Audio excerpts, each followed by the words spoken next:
ကိုကြိုင်ဝစ်စကီကကုန်နေပြီနတိကိုပြောတာမဟုတ်ဘူးဝယ်ထားတာအများကြီးပဲရှိရလှမ်းအောင်လိုက်တာမဟုတ်ယူလာမှာပေါ့ဒါလေးကုန်မဒါလေးကုန်မ ကြည်စမ်းပါဦးအမကြီးဟမ်အရန်ကိုပြောင်းလဲသွားရနော်ဟိုရင်ချင်းနေမှာတင်တန်းနေပါလိမ့်များအမကြီးတက်လိုက်တာလား ဒါဝစ်သေးပဲချီရဲ့အတွက်ကိုရှင်သမ်း ကိုပေါ့ကျင်းချိန်ကြနေတယ်ဗောဟုတ်လားဒီလိုပဲ အော်မြင်လာပြီကွာ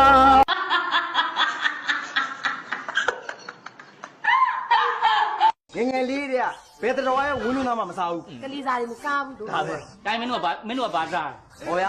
ဟိုကြက်ဦးလေးဘဲဦးလေးလောက်စား ဟိုဖင်နဲ့အတွက်ဥကိုစားတယ်ဥကိုတော်တော်ကြိုက်တယ်လားဒါကမှခဏထိနောက်ပိတ်ခဏလိုက်ခဲ့တာမလား ခမရလည်းမရှိပဲနဲ့ ဩတို့ပါငါတော့2မျိုးလုံးမင်းတိုင်းညညှက်ထားတာမင်းစားရင်ကျွေးမှာလား